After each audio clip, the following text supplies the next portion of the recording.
Programa não recomendado para menores de 10 anos.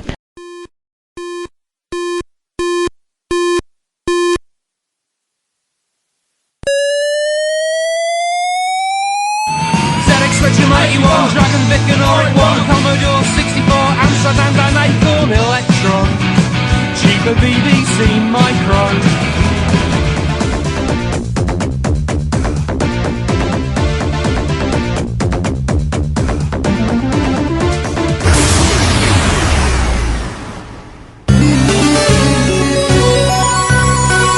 Retrópolis, a cidade dos clássicos. Ele é o Vigia.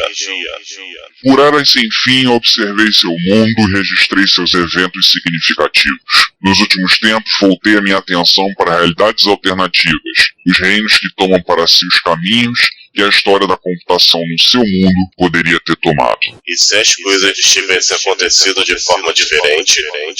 Apenas eu sei, pois eu sou o Vigia, e é meu o poder de ver o que foi e o que poderia ter sido. E lá vem processo por plágio. Olá, Marvel! Bem-vindos a mais um episódio do Retrópolis. E esse é o nosso episódio White Chief, onde a gente flerta com um processo da Marvel, quer dizer, Disney. Ou da Marvel, ou Disney, tanto faz. Das duas. Da LucasArts. Ah, não, errei. It's a trap! Lucasfilm. Também pode ser. Mas enfim, eu sou o João Cláudio Fidelis e estou aqui junto com os meus amigos numa mesa... Que polígono é esse aqui mesmo? É um retângulo, mas é num espaço não euclidiano. Então, já que você falou, diga aí, quem é você? Ah, eu sou Ricardo Pinheiro, matemático de Araque. Todo dia tem uma merda. Eu sou Giovanni Nunes e o César estava aqui. Ele comprou cigarro? Não, eu continuo aqui. Eu sou o César Cardoso. Nem você começou a fumar também, né? Também não. Também. E desta vez, os pontos de inflexão na linha do tempo somos nós, os membros desse podcast. E agora você escuta, ou não. É igual o tempo, tudo é relativo.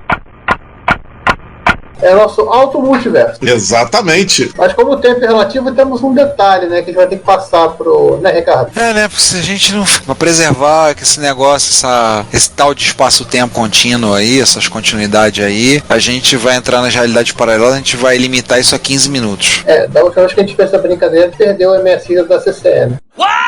Não era pra contar essa história. Pois é, né? O da Anacon então nem se fala, né? O da Anacon não rolou, mas o da CCE ficou perdido em algum canto. E o da Racimec, hein? Felizmente não aconteceu. Graças a Deus, ainda bem que teve. Então nós vamos ter um timer de 15 minutos, vai garantir que a gente consiga voltar sem destrambelhar mais ainda a realidade do que ela já está destrambelhada. Sabe de nada, inocente! A ideia é que a gente vai falar um pouco da gente, como a gente chegou nessa vida bandida e como a gente chegou até aqui, que é a história oficial, pelo menos dessa continuidade. E aí a gente vai fazer depois, hein? Vai fazer um pouco das variações aí que foi encontrado em outras realidades paralelas, pra devagar um pouco. Ou a realidade tangencial. Agora, como é que vai ser a ordem aí? Bem, então vamos fazer um sorteio muito de Araque aqui, que ninguém vai ficar sabendo. Na garantia sou idiota. Sorteio não impresso no mercado. Você vai botar aqueles papeizinhos com o mesmo número no cestinho, vai balançar e vai tirar. Isso. Na verdade, a pessoa chuta o número na cabeça. Né? Eu vou dar, cara, pega um gerador de número aleatório, abre um terminal aí, usa um shell pra fazer um número aleatório, vai. Tudo bem. Não dá pra fazer um print. Ou então abre o WebMSX, abre lá, faz um programa em Basic, vai lá, variável, RND, menos time. Ai, cale-se, você me deixa louco! Aí, gente, sorteio qualquer número aí, caramba. Sorteio pseudo-automático, Pronto, já que fizemos o sorteio aqui, então a primeira experiência... Peraí, você não sacudiu direitinho o saco? Peraí, que rufem os tambores, maestro. Toca aí a música do peão da casa própria, essas coisas aí. Agora vamos lá, hein? Então, quem é que vai botar a mão no saco? Opa, quem é que vai botar aí e vai pegar o número? A música do peão da casa própria não, a música do MSX próprio. Olha, João, já que você tá com a mão desocupada, põe a mão aí e pega o papelzinho. Esse negócio de botar a mão em saco não é comigo. Tá, cara, deixa a quinta série lá fora, por favor. Tá bom, vou pegar. Ainda bem que não tem nada pontudo aqui. Ai! E o primeiro, número 1. Quem é o número 1? Levanta a mão. Eu, César. César Cardoso, você é o contemplado com contar a sua história. Contemplando o começo. Pois é. Vamos lá então. César sendo momento Flávio Cavalcante. Essa foi a sua história. Vamos abrir o arquivo confidencial aqui.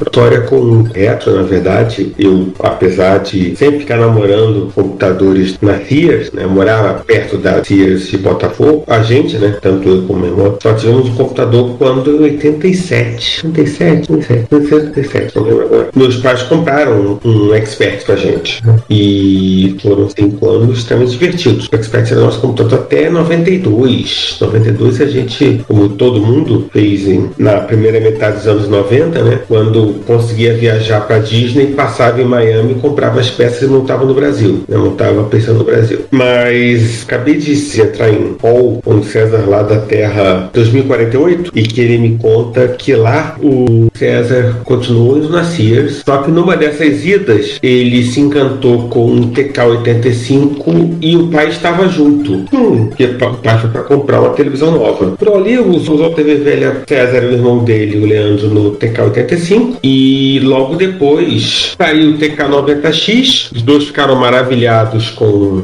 todos os gráficos do Spectrum, as cores, sonzinho, gráfico e tudo mais, e encheram o saco do pai e da mãe até comprarem o TK-90X. Venderam o TK-85 e compraram o TK-90X. E quando apareceu o tal do MSX nas propagandas da televisão, olhou, meu Deus, para que eu vou querer isso? O Spectrum faz melhor. O maluco é brabo. O Spectrum faz melhor, o Spectrum é mais divertido, né? E hoje o César da Terra 2048, ele teve um blog sobre o Spectrum, participou da construção do exercício Spectrum menos Next, inclusive ele deu o nome, caramba, né, exercício Spectrum menos Next, e virou usuário, né? Tem lá o Spectrum dele até hoje, recuperou o TK-85 original, tá lá como troféu da TK-85 original, e tem como sonho de vida conhecer, fazer a peregrinação por todos os lugares e por onde passou Sir Clive Sinclair. Falta dinheiro, sim. Né? Mas ele tem esse objetivo, né? E aí eu tentei perguntar mais sobre isso, mas deu ruim na conexão e, enfim, né? Como era pelo Teams, caiu. Tem também aquela história, né? Que ele vira e mexe, tá na casa lá do truco, tá dando ideia e levando máquina pra consertar. Tem essa, né? Volta e meia ele pega o carro dele, vai no truco, pilha o truco com alguma ideia, né, leva algum computador pra consertar. Uma daquela lista infinita de clones russos que você tem, né? Sim. Ele fez questão de mostrar na cola, mostrar os clones russos. Inclusive ele aprendeu russo. Nossa!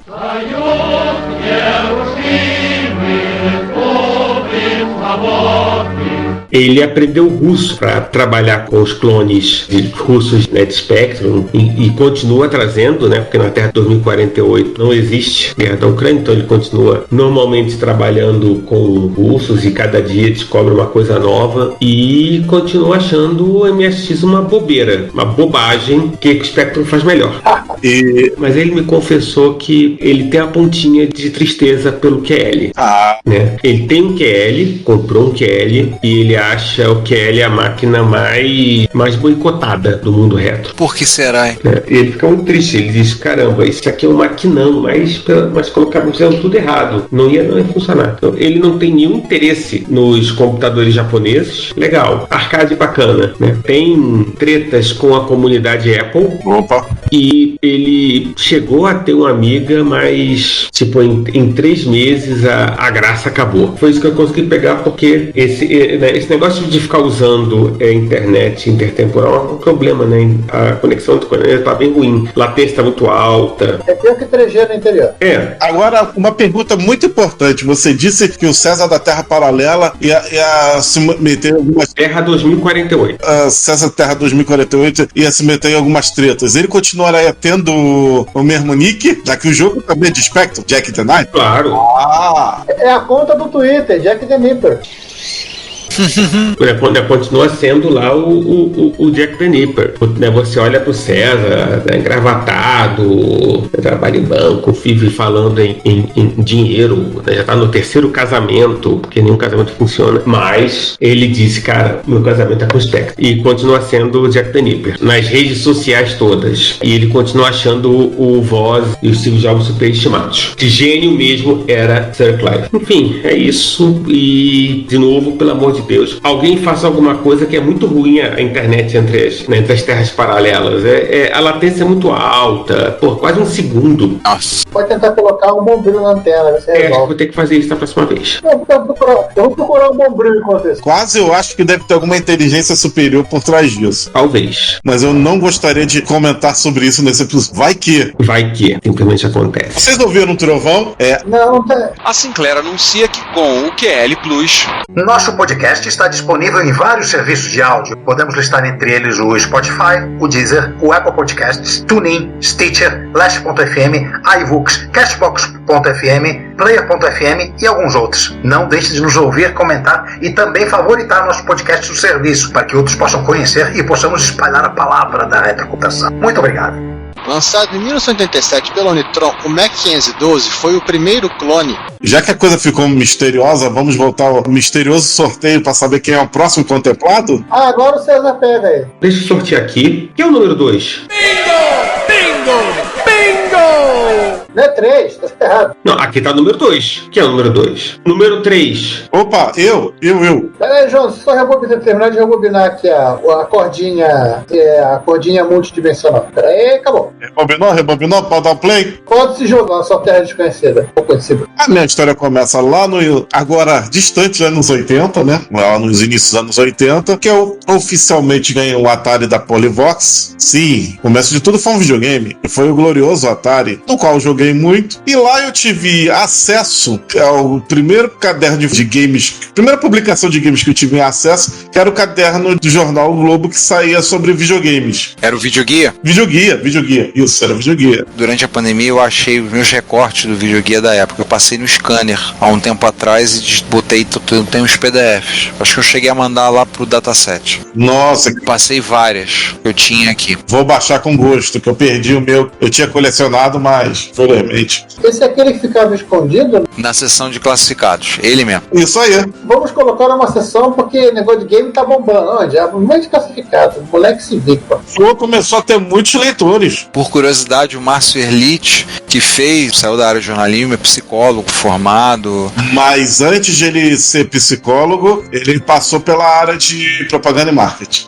Sim. Ou seja, o cara tava em várias áreas. Está, né? Ainda no final do nosso parênteses. E ele ali no meio também falava de jogos de computadores, ali meio timidamente. Foi ali que eu ouvi falar de computador da Atari. Você ouviu falar de um tal de Commodore e um tal de Apple. E aí, acesso algumas videonews que também falavam de jogos de videogame, por incrível que pareça, e computer games. E aí caiu na minha mão uma Microsistemas, que tinha uma capa bonita pra caramba. E falava de vários micros e um geral me chamou a atenção, que é o Apple. Aí eu comecei a namorar e querer ter um computador. E comecei a comprar revistinhas enquanto eu não tinha meu próprio computador. Cheguei até a pensar na ideia de comprar aqueles tecladinhos basics pro Atari 2600, mas as próprias matérias diziam que não era uma boa ideia, que era mais um desperdício de dinheiro. Uma coisa é praticamente uma coisa, outra coisa é praticamente outra coisa. Até que um amigo do meu irmão comprou um TK-85, fui dar uma olhada no TK-85, olhei, não me atraiu muito. E um outro amigo do meu pai também tinha um Apple, do meu irmão também tinha um Apple II. Meu irmão é mais velho do que eu, uns 10 anos. Aí fomos na loja, junto com esse amigo, para comprar um Apple II. Só que esse amigo falou que o Apple II tinha uma desvantagem, que eram as inúmeras placas para acessórios, que é, na verdade, que o Apple via nu. Pelado, com a mão no bolso. Você ligava ele na televisão, ligava ele no cassete, tudo bem, os outros micros também eram assim, mas tu não aproveitava. E as placas eram caras, acessórios eram caros. O Apple, ele funcionava melhor com flop do que com cassete. No televisão também não funcionava tão bem, principalmente a maioria dos clones. Por que parece que funcionava melhor com o Zero TK2000, que também foi cogitado. Quase que eu comprei o TK2000 ao invés do CP400. João, é que é o seguinte, a maioria dos clones, acho que a maioria, quase todos, né? Todos os clones de Apple II do Brasil, eles não vinham com o circuito completo de vídeo composto. Pois é, exatamente. Ele não tinha o cristal, ele não conseguia gerar cor, só gerava intensidade. E você tinha que usar a plaquinha de RF, a imagem ficava um lixo. Desgraça de televisão do Satanás! Isso. TK2000, por que parece, um dos poucos que tinha isso corrigido no projeto. Apesar das cores não serem 100% as mesmas que deveriam ser no Apple II. Só que ele sugeriu que o CP400 seria melhor para mim, garoto que estava iniciando no mundo da computação. E meu pai também olhou entre o Apple, o TK2000 e o CP400 e dos três esse era mais barato. E aí eu fui convencido a pegar o CP400. Tá, beleza. Fui de CP400, estava satisfeito até o momento. Só que depois, quando eu fui começando a crescer, engraçado, pela primeira vez, até talvez antes dessa empreitada do CP400, eu já tinha ido uma ou duas vezes, quando eu era bem pequeno, com a minha mãe, e ela chegou, pai, de me levar no fliperama. O estranho, o bizarro, o inesperado. Caraca. O que pode ser, talvez, para muitos que estejam me ouvindo aí, um sonho de infância. Geralmente as mães são contra. A mãe é a primeira a te expulsar do fliperama. Não, depois ela soube o que era um fliperama e não gostava, mas nesse início, toda ingenuamente, ela... Mas é que negócio, diz qual mãe que gostava de fliperama? Pois é. E era um fliperama que tinha ali na praça de Quintino e ele estava vazio. Talvez por isso que... bem limpinho, bem apessoado, as máquinas não estavam no volume alto, era perto de casa, então acredito eu, o ambiente enganou ela. Enganei um povo na casca do ovo. Tinha acabado de abrir, muito diferente dos fliperamas pé sujo que a gente frequentava um pouco tempo depois. Quando eu comecei a andar sozinho, pra escola sozinho e tudo mais, eu comecei a frequentar esses fliperamas mais indesejáveis. E lá eu vi joguinhos muito melhores que do Atari ou do CP400 juntos. Precisava de algo que é mais uma potência nos meus jogos. E aí, o que acontece? Na Microsistemas veio talvez a solução da época, que era uma matéria do Renato de Giovanni falando sobre o padrão MSX, um padrão de micros japoneses super potentes, super poderosos e com várias features, controlava até robô, tartaruga e braço robótico, vejam só vocês, e laserdisc. Nada disso era mentira, só nunca tinha chegado aqui na mão do brasileiro por motivo de força maior, né? Enfim, aí eu pensei, pô, a máquina dessa só no Japão mesmo. Eis que em algumas edições seguintes já estavam anunciando o Expert Hot Beat baseado no padrão MSX pra você adquirir no Natal daquele ano. Gente, acho que a gente tá falando de 1985, né? Isso, foi Natal de 85. Passei um bom ano aí pedindo um MSX, por que parece o Hot Beat, porque eu tinha visto um programa lá de informática na televisão que mostrava o Hot Beat. Era aquele programa com aquele sujeito, o Levi Fidelix? É, falecido Levi Fidelix. Ele mesmo. Que os engravatados ficavam conversando lá sobre negócio, blá blá blá blá blá blá, só que eles deixaram o micro ligado rodando Árvore Mágica. E o cara, em vez de ficar só focalizando a cara dos velhos barbudos lá, ficava focalizando o micro, os acessórios e o jogo direto. Tem uma hora que a câmera ficou uns 10 minutos lá do jogo. E teve uma hora lá que pediram um estagiário pra ficar jogando. O estagiário sem rosto, mas aí começou a jogar. O estagiário afortunado esse. É, câmera ficou direto ali no joguinho. Tava muito mais importante. E a voz deles ficaram em off, que começaram a ficar no estilo da professora do Charlie Brown, pra mim. Tinha da cabeça que eu tinha comprado o meu Expert, que depois eu fui na loja e me convenceram, sempre me convence até o que eu não quero. Ai, que burro, dá 0 pra ele. Só que dessa vez foi por um bom motivo. O Expert era mais vistoso, com teclado separado, etc. Só que a minha convicção foi uma aula de padrão MSX. Olha que legal. O vendedor pegou o cartucho de Árvore Mágica, espetou no Expert de demonstração lá e eu vi todo o seu esplendor Árvore Mágica rodando. Curiosamente, eu não levei o Árvore Mágica para casa, porque o cartucho era caro para um. Você não tá errado, não. Era caro pra cacete mesmo. Sim, é só palavrão que eu tô falando. Não tô falando que eu tô errado. Tô falando palavrão só. Que louco, tio. E acabei não levando o cartucho. Levei uma fita com 2 jogos. Um porque eu vi o nome e já jogava a máquina do fliperama e foi primeira decepção logo de cara do MSX. E o outro foi recomendação do vendedor. Que negócio leva a fitinha, muito mais barato. Beleza. 2 fitinhas aí, cada jogo era uma fita. Cada jogo em fita, isso aí. Daquelas fitas Orion, Soft Christ, as marcas lá, né? Eu fui pelo nome e me estrepei, que foi o Green Beret. Ai, ai. E outro foi uma recomendação. Não tinha o Árvore Mágica em fita, só tinha cartucho. Ele foi pra próxima leva de jogos que eu peguei. Mas o outro jogo, sim, esse valeu o Expert. Eu cheguei a ver um jogo melhor do que o Árvore Mágica e outros joguinhos que eu tinha visto. Acho que eu cheguei a ver Time Pilot também rodando no MSX antes de ter um. O Pitfall 2. Vi alguns poucos jogos pontuais, mas o Green Beret eu vi pela primeira vez em casa. Eu fiquei um pouco decepcionado. Mas o outro jogo foi um jogo que o vendedor me recomendou e eu muito obrigado pelo bom gosto do vendedor. Foi um vendedor super honesto. O cara me indicou nada mais, nada menos que Zanak.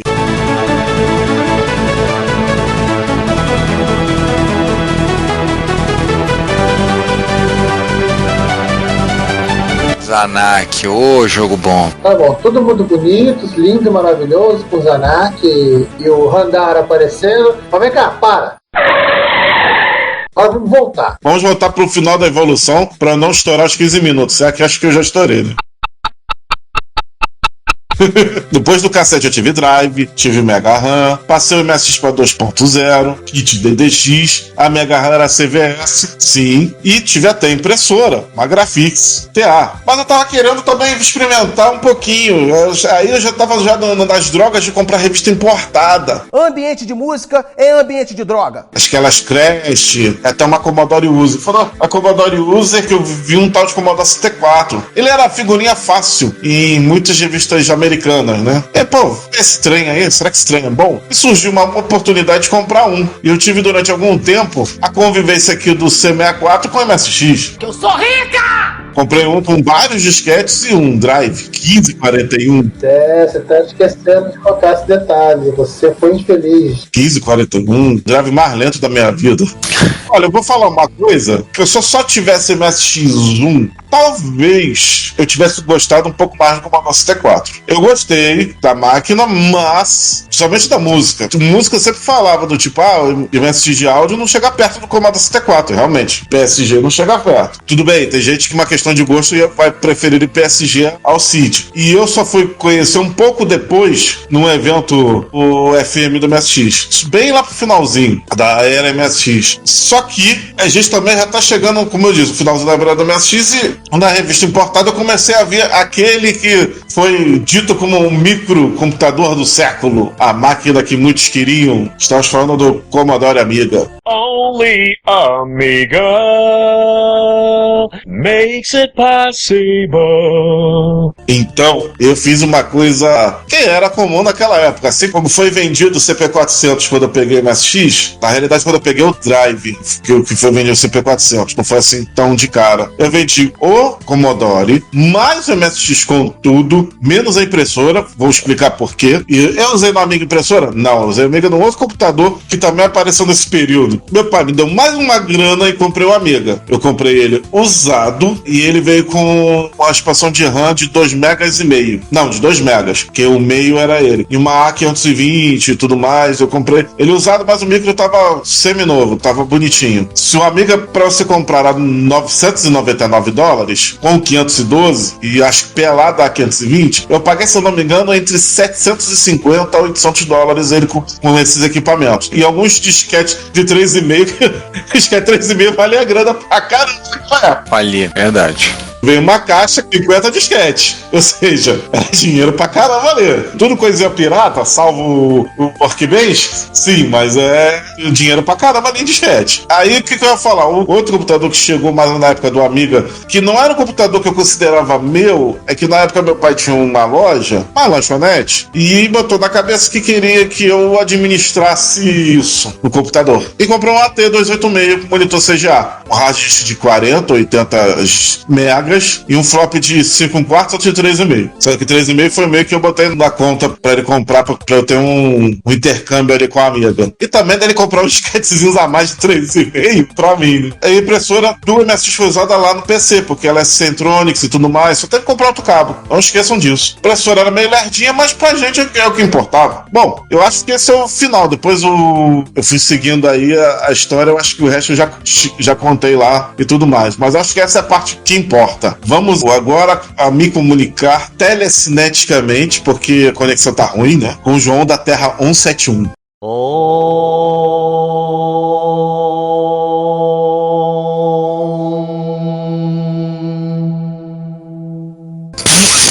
171, coitado dele. 171.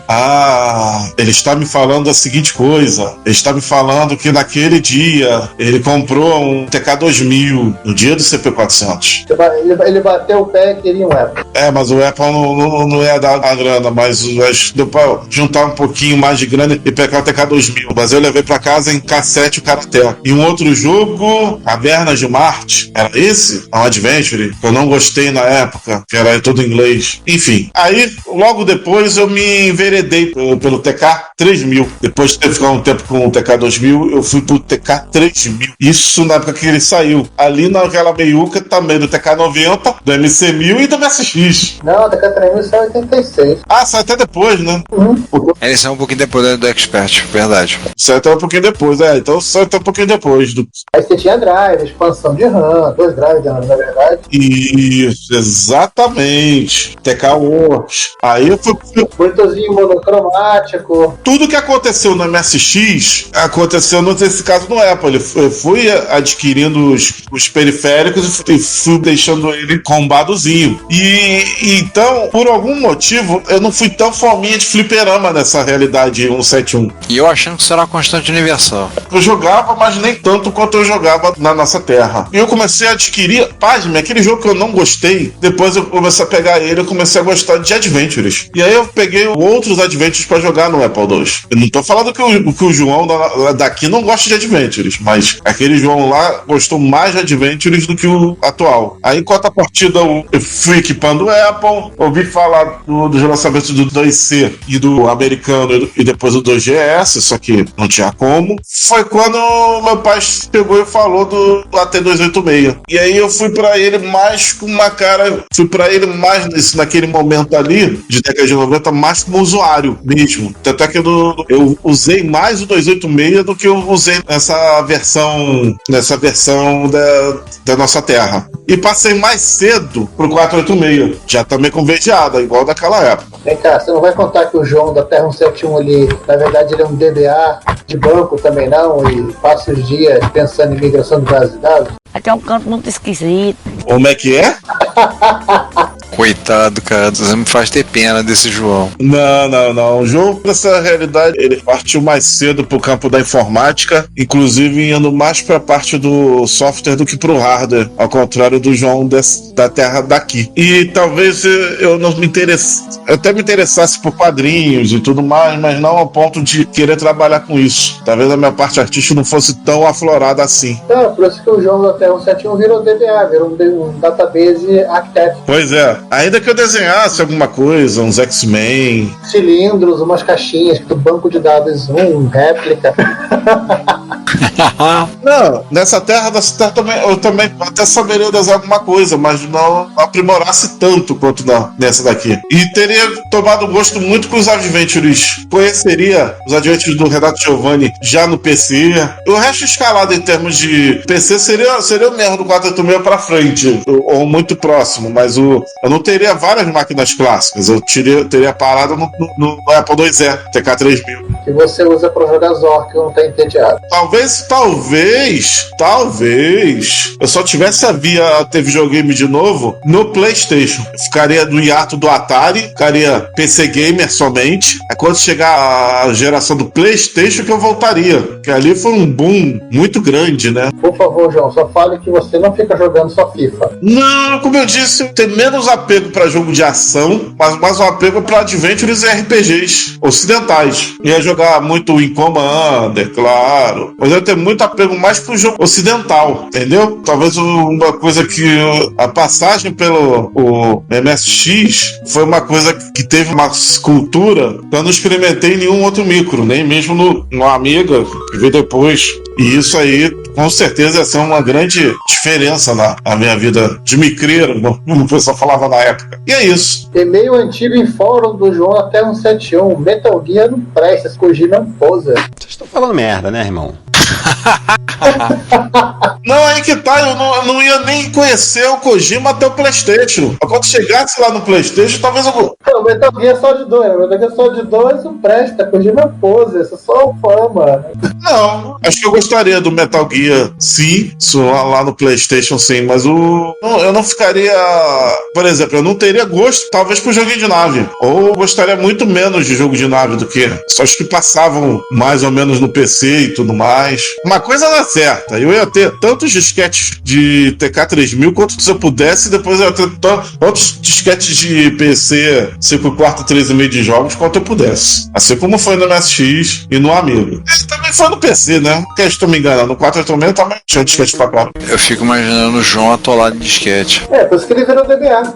Cara, quase aconteceu num passado recente, que eu já tinha disquete pra caramba e uma galera firme me doou ao mesmo tempo um monte de disquete. Veio o Márcio, veio não sei quem, veio não sei o que lá e tudo mais. Um cara que trabalhou na Knight, lá que não era o Duduma, mas que me mandou disquete de várias Pirata House daqui, original, mas aquela doação que veio disquete pra caramba. Tive que separar muito do joio e do trigo. Senão eu teria hoje aqui em casa 5.000 disquetes. A gente ficava doido por disquete, né? Teve disquete que eu literalmente joguei fora. Você já tá na América do usada, de ter disquete suficiente pra cobrir o teto da sua casa. Eu cheguei perto disso. Não, telhado. Porque eu cheguei e falei, não, peraí, calma.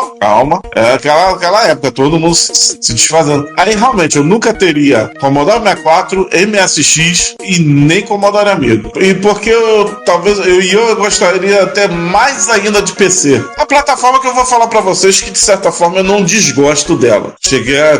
Aprendi até a gostar dela de certa forma. Não tenho problema com ela, tem até uns amigos que são. Tem, né? Mas eu ia ficar mais fanático ainda por conta dos slots. Eu ia sair uma plataforma, uma outra que tinha a mesma filosofia dos slots de expansão. Aliás, uma curiosidade: quem fez esse salto de Apple para PC e acabou aprofundando na arquitetura do PC é o Gabriel Torres. Talvez até o gosto pro hardware, talvez até tivesse aflorado mesmo, não seria só o software, não. Quem sabe? Eu falei demais, gente. Então. Cara, aperta o botão de rebobinar e traz o João antes que a gente volte com o João da Terra 171 mesmo. Já estou mandando ele de volta. Ele queira fazer o backup da base de dados do site. Tá. Parênteses, o Gabriel Torres apareceu na última Retro Rio. Entrou, conversou com o pessoal, bateu papo, falou, curtiu, foi, mexeu, tem foto dele lá. Eu só vim descobrir depois, vendo as fotos. Passou um careca aqui. Eu e o Juan falamos com ele. Pois é, eu só descobri depois. Eu ia falar pra ele, aquele teu livro de hardware é muito bom. Pena que o que tinha lá na escola roubaram. Porra, sacanagem. Tá vendo? Era tão bom que roubaram. Tenho fé que ele vai acabar aparecendo em mais um evento. Vai sim. Mas assim, bater papo, porque às vezes esses caras que são mais conhecidos ficam com medo de aparecer, porque eles acham que assim, vai querer tirar a casquinha da fama. Não, eu falo sempre pros caras, quando eu falo com o Gustavo pra vir na Pro Rio, eu falo, cara, a gente não tá chamando você pra fazer matéria, pra poder tirar, pra fazer divulgação. Tô chamando pra você curtir o evento. Venha e se divirta. Se você quiser fazer, é por sua conta. E se eu tivesse esse livro aí e soubesse que ele tivesse aparecido, eu pediria ele pra autografar, né? Porra, tu tem que usar uma ginástica. O livro dele é grande pra caraca, um patacão. Eu vou te contar. Mais pesado que a carga do pecado, aquele livro. Teria as apostilas do Laércio e o livro do Gabriel, tudo autografado. Ia ser legal. Enfim. E uma outra coisa. Assim como na versão lá da Terra, talvez eu continuaria com gosto de comprar revistinha. Só que no caso, na Terra original aqui, parei de comprar microsistemas para comprar revistas especializadas em MSX Micro, CPU, MSX. Nessa Terra eu continuaria com a microsistemas até onde daria. Quer dizer, ia direto, porque depois eles também começaram a falar de PC, só que no meio do caminho eu ia ficar muito pé da vida, pois eles começaram a falar muito de MSX. É da esperada de Apple, se eu tenho MSX dessa raio, caraca, droga. Talvez ia ser assim. É um risco que se corre. E com certeza eu iria comprar, assim como eu cheguei a comprar na época, só que talvez até mais a PC Format. Sim, aquela revista inglesa que tinha Amiga Format, sim. SP Format, eles fizeram a PC Format também. Muito boa a revista. E vinha com disquete, de 3,5. Depois vinha com CD. Depois veio com CD, exatamente. Muito boa a revista. Tem por aí, várias PC formatos aí do Archive, né? .org. A constante dos joões de todas as terras é a coleção de disquetes, cara. E com o Amiga 5000, a Commodore apresenta também a nova versão do sistema operacional. Nós temos um canal no YouTube e um perfil no Instagram. No YouTube, todos os episódios do podcast estão disponíveis para você, assim como as besteiras e eventualmente vídeos. Mas vocês sabem, não somos lá muito bons com esse tipo de mídia. No nosso Instagram também publicamos imagens, textos e eventualmente vídeos. Esses vídeos são material vindo de encontros, lives, gravações ao vivo, entre outras formas. Não deixe de assinar, comentar, ligar os sininhos e compartilhar com outros. Ajude-nos a espalhar a palavra da retrocomputação a outras pessoas. Muito obrigado. Depois do lançamento do Hotbit 2, a Sharp... Vamos terminar o programa aqui.